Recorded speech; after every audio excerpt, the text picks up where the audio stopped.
Assalamualaikum warahmatullahi wabarakatuh, salam berjumpa kembali di channel video pembelajaran geografi.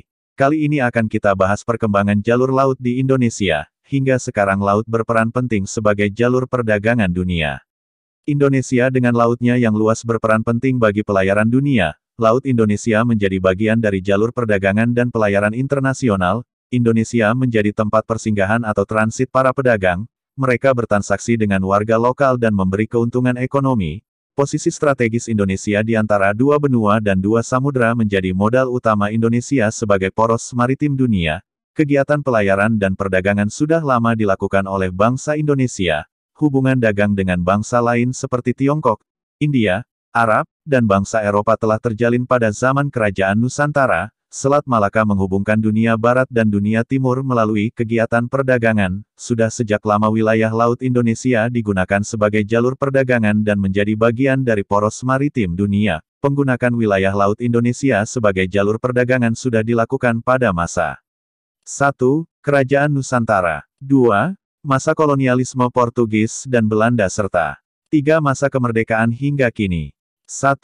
Masa Kerajaan Nusantara. Pada masa perkembangan Hindu-Buddha di Indonesia, Selat Malaka menjadi jalur penting bagi pelayaran dan perdagangan di Nusantara. Ramainya jalur pelayaran di Selat Malaka mendorong munculnya bandar-bandar penting di sekitarnya seperti Samudra Pasai, Malaka dan kota Cina atau Sumatera Utara sekarang. Semakin terbukanya jalur perdagangan Selat Malaka mendorong perkembangan jaringan perdagangan Nusantara yang melewati Laut Jawa hingga Kepulauan Maluku. Secara tidak langsung, jaringan ini terhubung dengan jaringan perdagangan dunia. Komoditas yang diperdagangkan antara lain rempah-rempah, seperti kayu manis, cengkeh, dan pala. Kegiatan pelayaran dan perdagangan laut Nusantara mencapai puncaknya pada zaman Kerajaan Sriwijaya pada abad ke-7 hingga abad ke-11.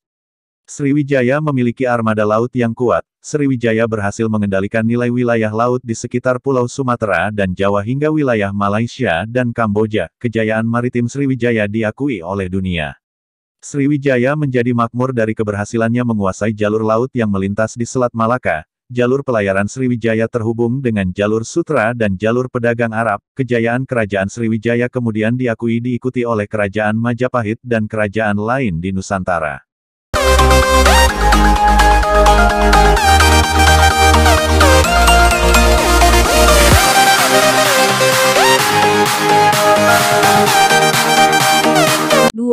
Masa kolonialisme Portugis dan Belanda.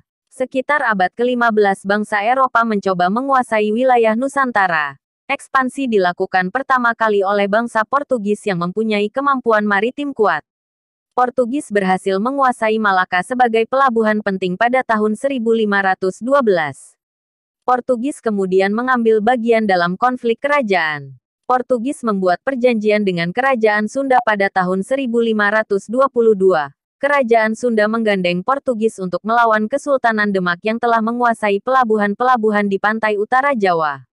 Belanda berhasil menguasai maritim lewat Perusahaan Dagang Hindia Timur Belanda atau VOC yang didirikan pada tahun 1602. VOC berhasil mendominasi wilayah Nusantara dan menjadi perusahaan terbesar di dunia dengan 4.785 kapal yang dimilikinya. Selama hampir 2 abad VOC menguasai perdagangan Asia dengan armada lautnya.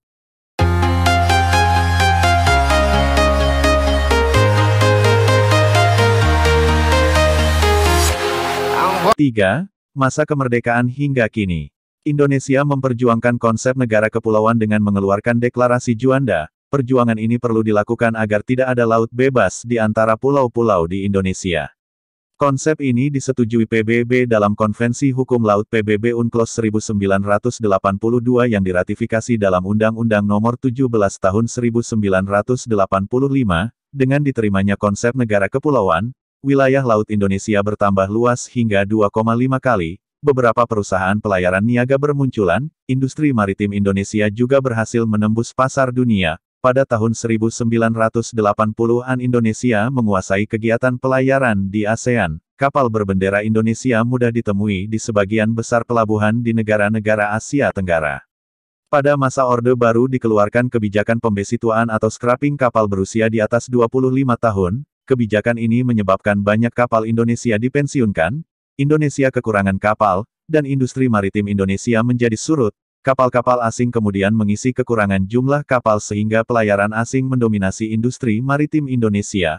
Pada tahun 1995 jumlah kapal asing mencapai 6.397 unit, sedangkan kapal nasional hanya 5.050 unit. Pada tahun 2005 sekitar 46% angkutan domestik dan 96% angkutan ekspor-impor dikuasai kapal asing. Setelah diterapkan asas cabotage, pelayaran nasional bangkit lagi.